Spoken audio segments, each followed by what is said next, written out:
বন্ধুরা Suparna cooking master class থেকে সবাইকে শুভেচ্ছা। আবারও সেই সবজি রেসিপিটা হলো কি ঢ্যাঁড়স আর বিনস দিয়ে কিভাবে একটি সুন্দর করে রান্না করা যায় সেটাই দেখুন একটু ডিফারেন্টলি।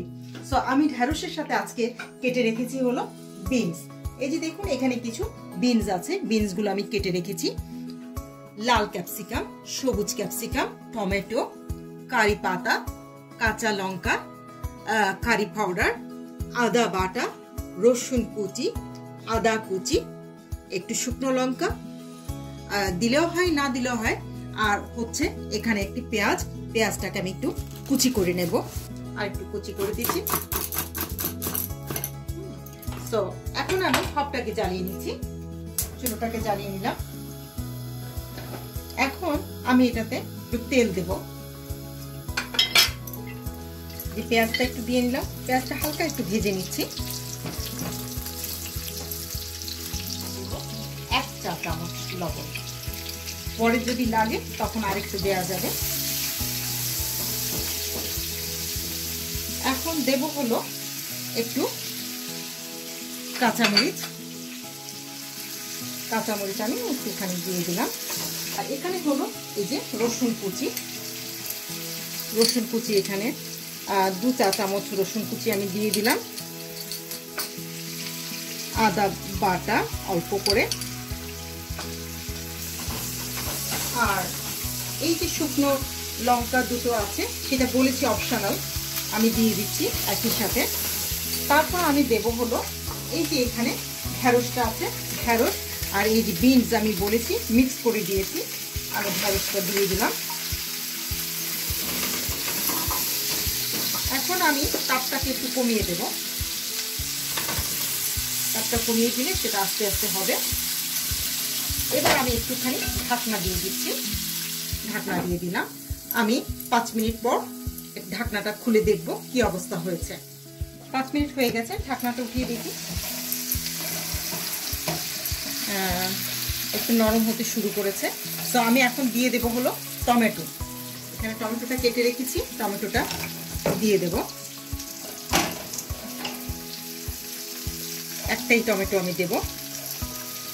আর এখানে রেখেছি হলো সবুজ ক্যাপসিকামটা আমি দিয়ে দিচ্ছি, কারণ একটু নরম হতে হবে। লাল ক্যাপসিকামটা আমি একটু পরে দেব, এটা হয়ে আসলে পরে তখন আমি দেব। এখন আমি আরেকটু ঢাকনা দিয়ে দিচ্ছি।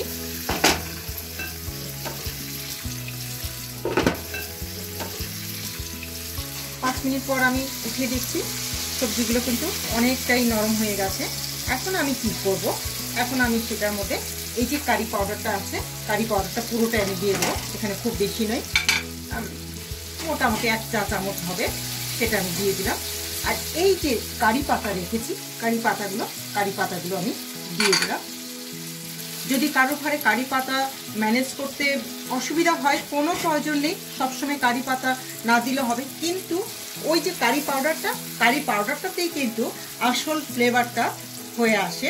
সো আপনারা কারি পাউডার দিয়ে সেটা করতে পারেন। আমি এটা ঢেকে দিলাম। আবারও আমি 3-4 মিনিট পর এটা ঢাকনাটা উঠাবো। ঢাকনাটা উঠিয়ে আমি লাল ক্যাপসিকামগুলো দিয়ে দেবো, দেখা যাক কি হয়। এবার আমি এই যে লাল ক্যাপসিকামটা রেখেছি, এই লাল ক্যাপসিকামটা দিয়ে দেবো, কারণ ওগুলো অলমোস্ট নরম হয়ে গেছে। এখন আমি আবারও ঢাকনা দিয়ে দেবো। সো আমি এটা রান্না করে দেখাচ্ছি, আপনারা রান্না করেই বুঝে নেবেন কি চমৎকার একটি ফ্লেভার আসতে পারে। 3-4 মিনিট হয়ে গেল, যে চমৎকার কালারফুল আর ফ্লেভার, আমি নিজেই মুগ্ধ হয়ে যাচ্ছি বাবা। এবার আমি আরেকটু আদা কুচি দিয়ে দিচ্ছি, এটাতে উপরে একটুখানি দিয়ে দিলাম। এই আসলে আদা বাটাটা থেকে, এই আদা কুচিটার থেকে কিন্তু অনেক বেশি সুন্দর ফ্লেভার আসবে। আমি এবার এটা ঢেকে দিলাম। এবার একদমই হয়ে গেছে আমার মনে হচ্ছে। বাহ বাহ,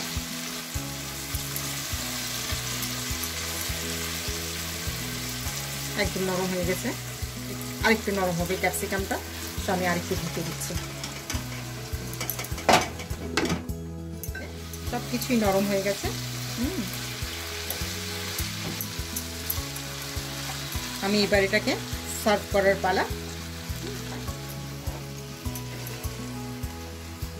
খুবই চমৎকার কালারফুল একটি ভাজি বলুন, তরকারি বলুন, যেটাই বলুন হয়ে গেছে।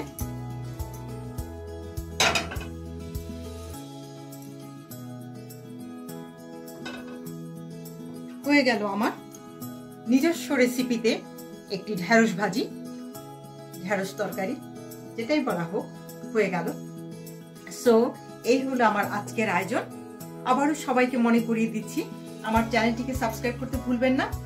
সাবস্ক্রাইব করার সময় পাশে বেল বাটনটিতেও চাপ দিয়ে দিবেন, তাহলে রেসিপিগুলো আপনার হাতে সবার আগে পৌঁছে যাবে। সবার জন্য শুভেচ্ছা রইল। আবারও ফিরে আসবো সুপর্ণার কুকিং মাস্টার ক্লাস থেকে। সবার জন্য ভালোবাসা রইল। ভালো থাকবেন।